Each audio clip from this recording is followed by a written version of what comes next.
Hello दोस्तों, welcome back. आपने bank scam तो बहुत सुने होंगे, मगर उनके पीछे कितनी बड़ी साजिश होती है ये हम जान ही नहीं पाते। आज की मूवी एक सच्ची घटना पे आधारित है कि कैसे करप्शन के जरिए देश की इकोनॉमी को कंट्रोल किया जाता है और मौत होती है आम इंसान की। एक्सप्लेनेशन शुरू करने के पहले हमारे आज के गोल्ड मेंबर अंकुश यादव जी और क्रिश जी का बहुत बहुत शुक्रिया। कहानी 2003 में हुए कोरिया के बैंक स्कैम पे बनी है। 2003 में कोरिया में आई मंदी के चलते कोरिया की एक बड़ी बैंक डेहन बैंक को अमेरिका के स्टार फंड को बेचने का फैसला लिया गया, जिसका शेयर मार्केट पे काफी प्रभाव पड़ा। मगर उस खरीदारी पे फाइनेंस डिपार्टमेंट ने रोक लगा दी। तो अब आखिरी फैसला कोरिया के फाइनेंशियल सर्विसेज कमीशन पे छोड़ा गया, जो देश के फाइनेंस मैटर में एक सुप्रीम कोर्ट की तरह काम करती है। काफी सालों तक कोई फैसला ना हो सका, तो अब 2011 का साल आ गया। फाइनेंशियल सर्विसेज को अल्टीमेट दिया गया कि वो 70 दिनों में अपना फैसला सुनाए। तो इन्हीं हालातों में एक रात शहर के बाहर नदी किनारे वो कपल कार में बैठा होता है। दोनों लवर है। तभी गेविन नाम के उस आदमी को सुप्रीम प्रोसिक्यूटर के ऑफिस से फोन आता है कि उसे इंट्रोगेशन के लिए बुलाया गया है। गेविन फाइनेंशियल सर्विसेज की तरफ से उस कमिटी को लीड कर रहा है जिसे डेहन बैंक के सौदे पे फैसला लेना है। उसके पास बैठी लेडी यानी कियोनी डेहन बैंक की फाइनेंस हेड है। गेविन कियोनी को बताता है कल उन दोनों को प्रोसिक्यूटर के सामने हाजिर होना है। शायद उन्हें कुछ शक हुआ है। टेंशन में दोनों वहां से निकलते हैं कि रास्ते में एक ट्रक उनकी कार को कुचल देता है, जिसमें गेविन की ऑन द स्पॉट मौत हो जाती है। ट्रक कियोनी को भी कुचलने की कोशिश करता है, मगर वो बच जाती है। इस हादसे से कियोनी पूरी तरह डर जाती है। उस ट्रक के बारे में पुलिस के हाथ कोई भी इंफॉर्मेशन नहीं लगी। अब उस हादसे से डरी हुई कियोनी को लगता है रास्ते से गुजरने वाला हर ट्रक उसे कुचलने वाला है, जिससे वो मेंटली डिस्टर्ब हुई है। ऐसे में एक दिन शहर से दूर नदी किनारे कियोनी की लाश मिलती है। कार्बन के कारण हुए सफोकेशन से उसकी मौत हुई है। पहली नजर में तो वो सुसाइड लगती है, क्योंकि मरने के पहले कियोनी ने मोबाइल पे अपनी सिस्टर को सुसाइड नोट भेजा था, जिसमें उसने लिखा था कि कोई प्रोसिक्यूटर उसे फिजिकली हैरेस कर रहा था, जिससे तंग आके उसने एक कदम उठाया है। और ये प्रोसिक्यूटर कोई और नहीं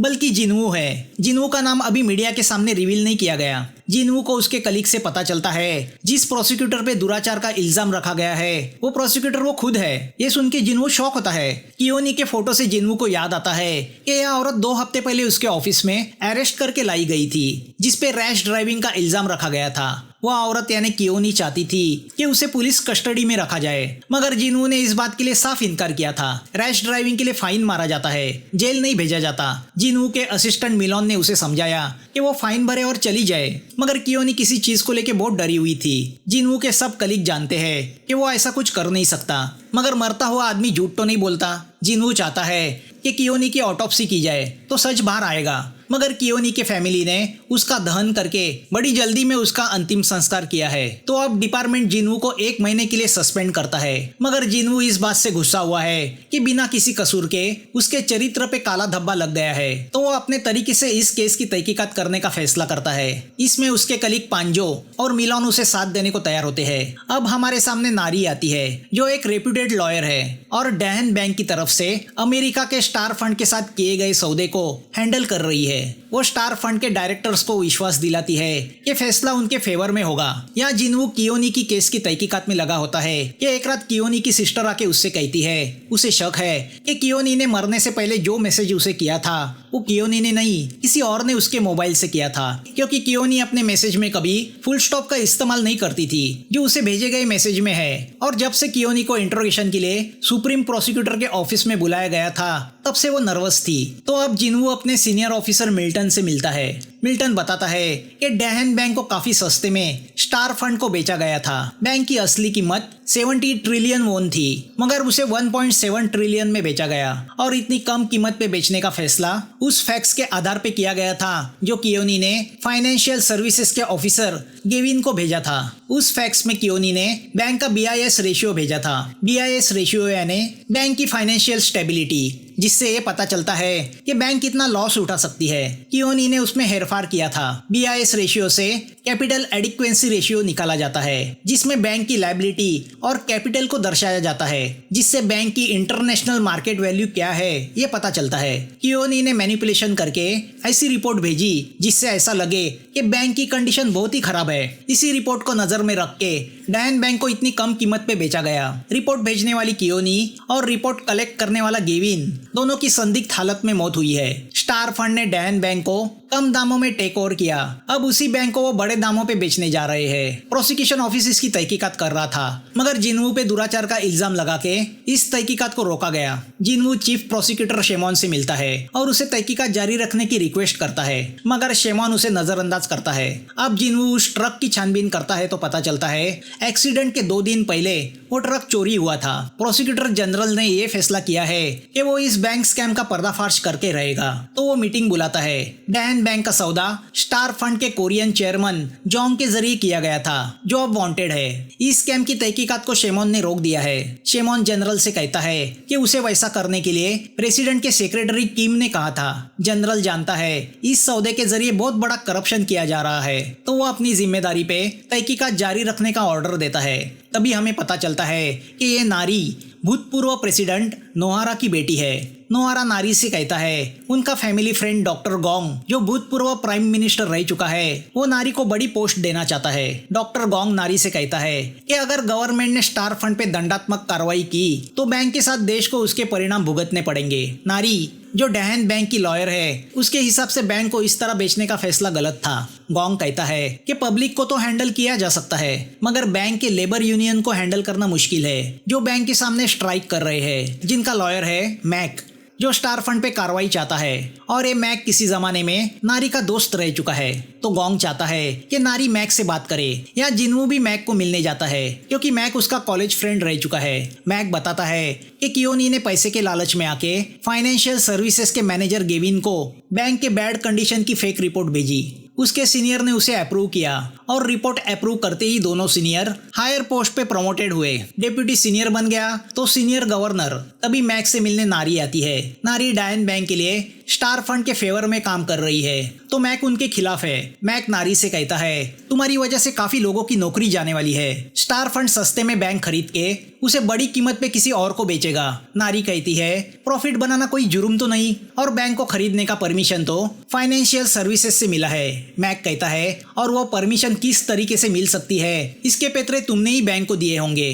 नारी कहती है इसका मतलब है देश का फाइनेंस डिपार्टमेंट इतना कमजोर है जो मैनिपुलेशन को नहीं समझ सकता, और वैसे भी अगर इसमें कोई मैनिपुलेशन होता तो मैं बैंक का केस अपने हाथ लेती ही नहीं। तो अब उनकी बातें सुन के जिनवू अपनी तहकीकात शुरू करता है। अब फैसले को सिर्फ 24 दिन रह जाते हैं। जिनवू को लगता है कि फाइनेंस सर्विसेज के डेप्यूटी सीनियर सेनोंग ने पैसे खा के बैंक के BIS रिपोर्ट को वैध साबित किया है। तो अगले दिन वो स्कैम की तहकीकात के बहाने सेनोंग से मिलने उसके ऑफिस जाता है और बड़ी खूबी से उसके मोबाइल से पूरा डेटा कॉपी करता है। उस डेटा के जरिए मिलोन सेनोंग के फोन को टैप करता है, तो उसमें सेनोंग किसी ऐसे अनजान आदमी से बातें करते हुए सुनाई पड़ता है जिसका कनेक्शन बैंक स्कैम से है, मगर वो कौन है वो पता नहीं चलता। तो अब जिनवू फाइनेंशियल सर्विसेज के उन मीटिंग्स की वीडियो रिकॉर्डिंग हासिल करने की कोशिश करता है जिन मीटिंग में बैंक से भेजे गए रिपोर्ट को वैध करार दिया गया था, मगर उसे वो रिकॉर्डिंग देने से गवर्नमेंट का ब्रॉडकास्ट डिपार्टमेंट इनकार करता है। तो अब जिनवू नारी से मिलता है और उससे पूछता है अगर तुम्हारे हिसाब से बैंक का सौदा लीगल तरीके से किया गया था तो वो फैसला जिस मीटिंग में लिया गया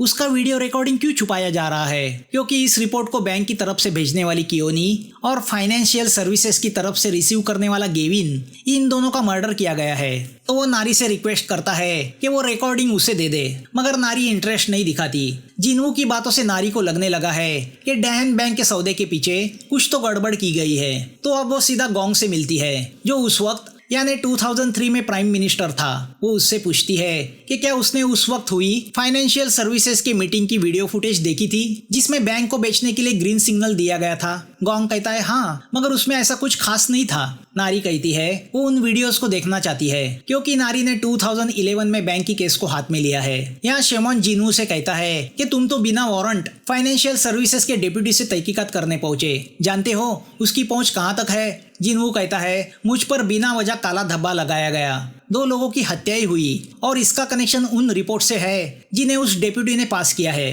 तो अब शेमॉन जिनवू पे गुस्सा होता है कि तहकीकात करने तुम्हें किसने कहा, उसके लिए अलग टीम है। अब जिनवू चोरी छुपे शेमॉन के बोर्ड से उस वर्क चार्ट की फोटो लेता है जिसमें बैंक की केस को लेके डिटेल्स है।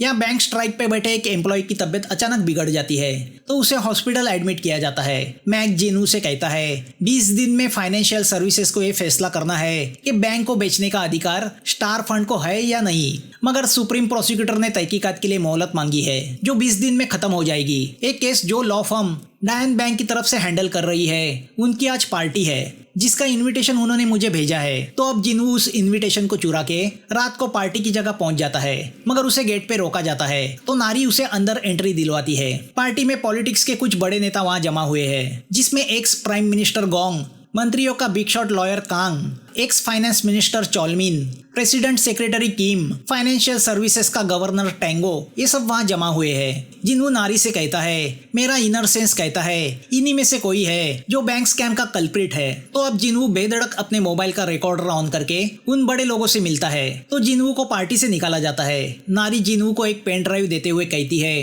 कि इसमें फाइनेंशियल सर्विसेज के उन सभी मीटिंग्स की वीडियोज है जो तुमने मांगी थी। नारी उससे कहती है वो भी जानना चाहती है रिपोर्ट पास कराने के पीछे कौन था। तो अब जिनू नारी को अपने माँ के रेस्टोरेंट लेके जाता है और उसे अपने हाथ से फिश बना के सर्व करता है। नारी के लिए वो माहौल नया होता है मगर उसे वो अच्छा लगता है। जिनू उससे पूछता है तुम कैपिटलिस्ट लोगों की तरफ से क्यों लड़ रही हो। नारी कहती है मैं अमेरिका पढ़ने गई तो पता चला उनकी नजर में हम बहुत छोटे लोग हैं। मैं अपनी खुद की बड़ी फर्म अमेरिका में खोलना चाहती हूँ, उनकी नजर में ऊंचा उठना चाहती हूँ, इसीलिए मैं अमेरिकन लॉ फर्म में काम करती हूँ। तो अब नारी जिनू से पूछती है तुम प्रोसिक्यूटर क्यों बने। जिनू कहता है मैं जब इंजीनियरिंग की पढ़ाई कर रहा था तब मेरे डैडी को एक कार एक्सीडेंट में अरेस्ट किया गया। दरअसल वो एक्सीडेंट की विक्टिम थे, मगर जिसने उनकी कार को टक्कर मारी उसे छोड़ा गया क्योंकि वो मिनिस्टर का बेटा था। मेरे डैडी को जेल हुई और उस शौक से मेरे डैडी की हार्ट अटैक से मौत हुई तो मैंने इंजीनियरिंग छोड़ के वकालत की डिग्री हासिल की। अब रात को घर जाने के बाद जिनू 2003 के उन वीडियो रिकॉर्डिंग को देखने लगता है। BIS रिपोर्ट में ये लिखा गया था कि बैंक पूरी तरह डूब रही है, उसकी लायबिलिटीज उसके एसेट से ज्यादा है। BIS रेशियो सिर्फ 6% है, तो ऐसी हालत में टेक ओवर की परमिशन देनी चाहिए। दूसरी ओर मिलोन जिनू ने पार्टी में रिकॉर्डिंग किए हुए उन नेताओं की आवाज को उस अनजान शख्स की आवाज के साथ मैच करने लगता है जिससे सेनोंग ने फोन पे से बात की थी, मगर वो आवाज इन नेताओं में से किसी से नहीं मिलता। तभी खबर आती है कि प्रोसिक्यूटर जनरल को किसी और स्कैम में फंसा के पद से हटाया गया है, मतलब अब डैन बैंक की तहकीकात बंद हो जाएगी। वो देख के जिनू मीटिंग के वीडियोस का पेन ड्राइव अपने बॉस शेमोन को देता है और उसे रिक्वेस्ट करता है कि वो तहकीकात जारी रखे। तभी स्टार फंड के 2003 का ऑडिट रिपोर्ट जिनू को देखने मिलता है जिसमें स्टार फंड के अकाउंट में डैन बैंक को खरीदने के एक दिन पहले 600 बिलियन की अमाउंट डिपॉजिट की गई थी जो वर्जिन आइलैंड के किसी 5 पेपर कंपनी ने की थी। वो 5 कंपनियां कोरियन थी और उनके डायरेक्टर अमेरिकन थे। उसी पैसों से स्टार फंड ने डैन बैंक के शेयर्स खरीदे थे। मैक जिनू से कहता है ये सब डायरेक्टर तो दिखावे के लिए है, मास्टरमाइंड कोई और होगा। अब जिनू उस वक्त के NA 2003 के एक रिपोर्टर को कॉल करके उससे पूछता है कि स्टार फंड को पैसा देने वाली 5 कंपनियों के असली ओनर कौन हैं। तो वो रिपोर्टर ICIJ नाम के जर्नलिस्ट कंपनी का नाम लेता है जो स्कैम को इन्वेस्टिगेशन करने के लिए जानी जाती है। तभी मैक को फोन आता है कि बैंक के उस एम्प्लॉय की मौत हो गई है जिसे हॉस्पिटल एडमिट किया गया था। उस एम्प्लॉय के फ्यूनरल सेरेमनी पे नारी भी आती है जिसे देख के वहाँ के लोग गुस्सा होते हैं। उस एम्प्लॉय का बेटा नारी से कहता है मेरे डैडी की मौत को तुम जिम्मेदार हो। वो सुन के नारी बहुत दुखी होती है। जिनू भी नारी से कहता है तुम देशद्रोहियों का पक्ष लड़ रही हो। तो अब नारी सीधा जाके गोंग से मिलती है। वो उससे पूछती है कि क्या ये सच है कि झूठा BIS रिपोर्ट देके बैंक को सस्ते में बेचा गया, क्योंकि अगर ऐसा हुआ है तो स्टार फंड और फाइनेंशियल सर्विसेज दोनों गुनेगार है। गोंग कहता है डूबने से बेचा जाना अच्छा है। दूसरे दिन ऑफिस में पांजू मिलोन से कहता है कि उसने अब्रॉड पढ़ने वाले अपने बेटे को पैसे भेजे, मगर उसमें उसे $94.645 का नुकसान हुआ क्योंकि कोरियन करेंसी वोन का रेट डॉलर की तुलना में गिर चुका है। जिनू उससे पूछता है ये राउंड फिगर क्यों नहीं है। पांजो कहता है वो इसलिए क्योंकि वोन को डॉलर में कन्वर्ट किया गया है। तो अब जिनू को वो 600 बिलियन याद आते हैं जो स्टार फंड में उन 5 कोरियन कंपनी ने ट्रांसफर किए थे।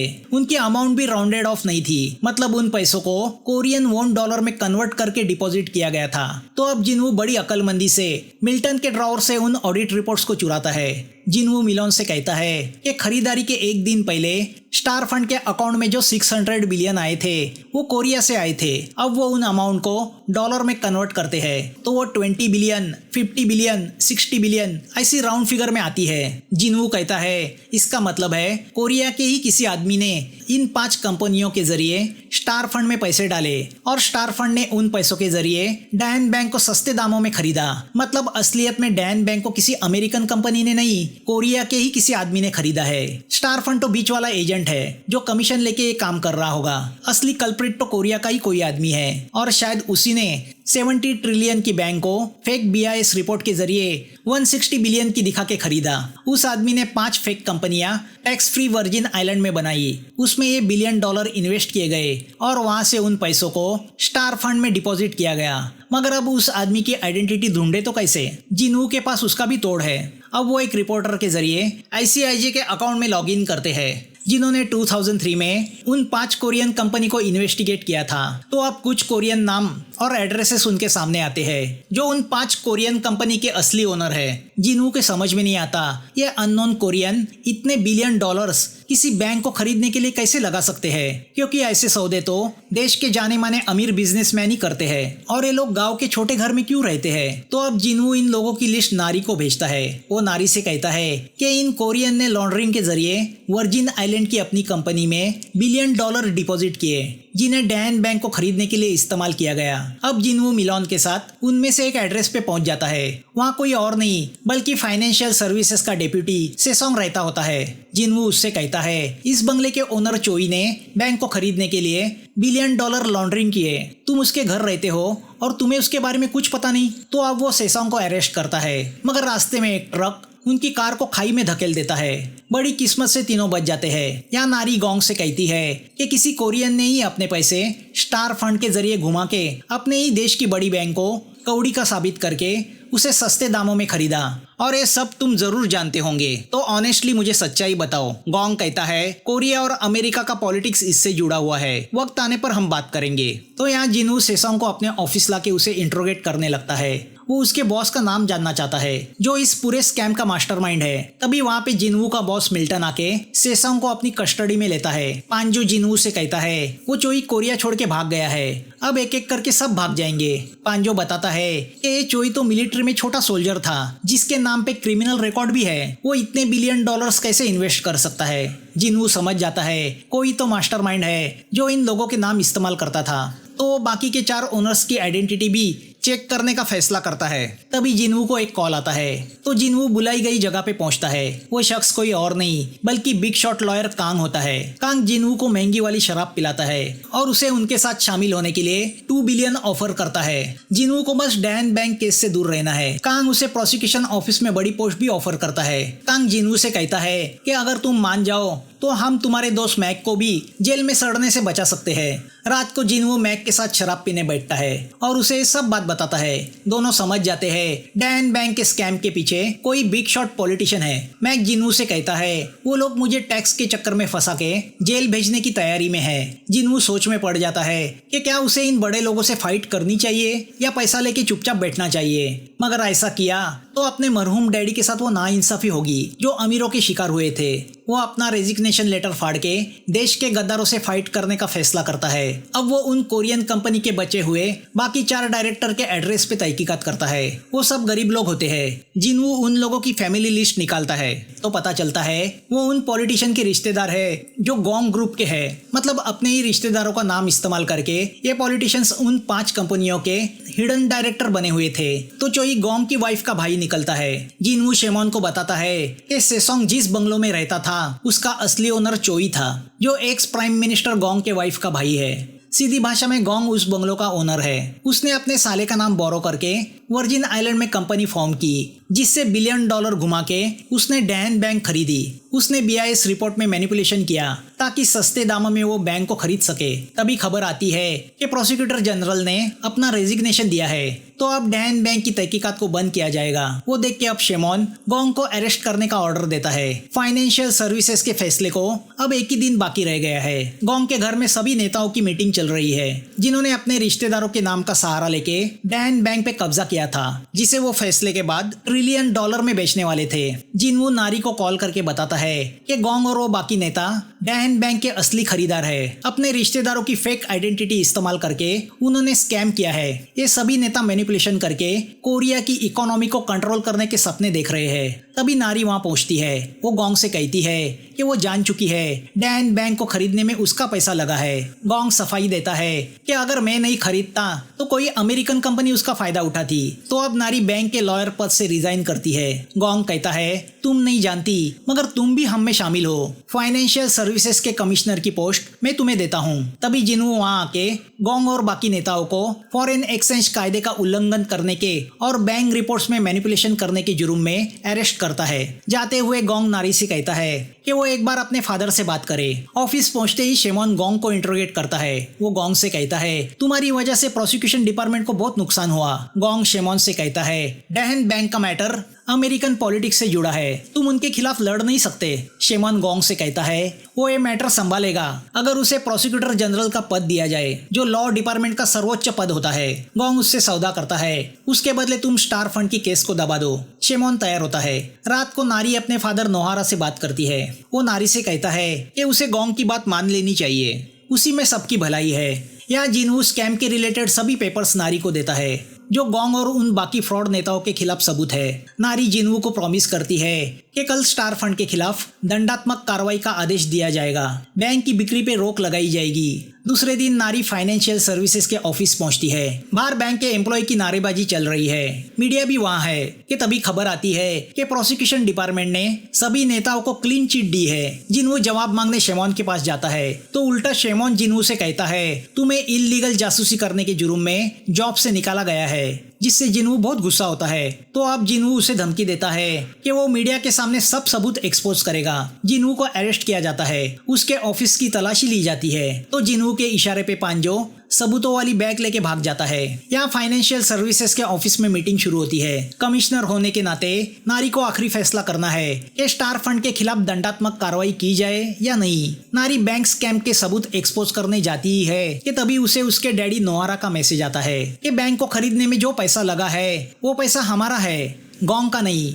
मैं इस सौदेबाजी के पीछे का मास्टरमाइंड हूँ, गोंग नहीं। अगर स्टार फंड को क्लीन चिट दी गई तो बैंक के सौदे में हमें 200 बिलियन का फायदा होगा, जिससे तुम अमेरिका में बहुत बड़ी लॉ फर्म खोल सकती हो। फाइनेंशियल सर्विसेज का एक मेंबर बाकी लोगों से कहता है कि अगर स्टार फंड के खिलाफ कार्रवाई की गई तो हम हमारे सारे फॉरेन इन्वेस्टर को गवा देंगे, जिसका असर हमारे शेयर मार्केट पे पड़ेगा, देश की इकोनॉमी और खराब होगी, IMF भी हमें लोन नहीं देगा। नारी प्रेस के सामने अपना फैसला सुनाती है कि स्टार फंड के खिलाफ कार्रवाई नहीं की जाएगी। वो उन्हें क्लीन चिट देती है, वो बैंक के टेक ओवर को लीगल करार देती है और स्टार फंड को बैंक बेचने के लिए ग्रीन सिग्नल भी देती है। और कॉम्पनसेशन की तौर पे स्टार फंड को कोरियन गवर्नमेंट की तरफ से 5 बिलियन देने का ऑर्डर भी देती है। सभी फ्रॉड नेता अपनी जीत को सेलिब्रेट करते हैं। फैसला सुन के प्रोटेस्ट करने वाले दंगे शुरू करते हैं। न्यूज में एक खबर जिन्हू देखता है जिससे वो शॉक होता है। वो भागते हुए फाइनेंशियल सर्विसेज के ऑफिस पहुंचता है मगर नारी उसे देखते हुए भी इग्नोर करती है। जिन्हू समझ जाता है नारी ने दगाबाजी की है।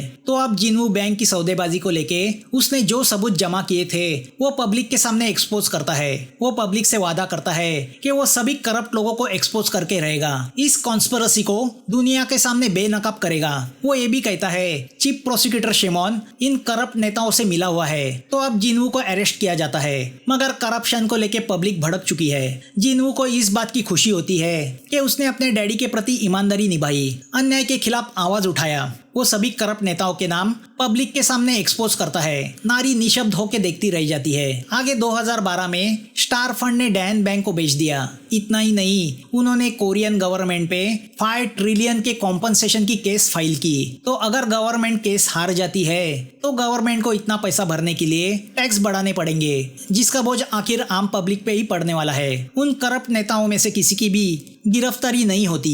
यही सच है कैपिटलिस्ट कंट्री का। दोस्तों, मेरी मेहनत के बदले मैं आपसे बस यही रिक्वेस्ट करूंगा कि आप इस चैनल को सब्सक्राइब करें, लाइक करें, इस वीडियो को शेयर करें ताकि हमारा हौसला और बढ़े। तो फिर मिलेंगे नए वीडियो के साथ। Thanks for watching.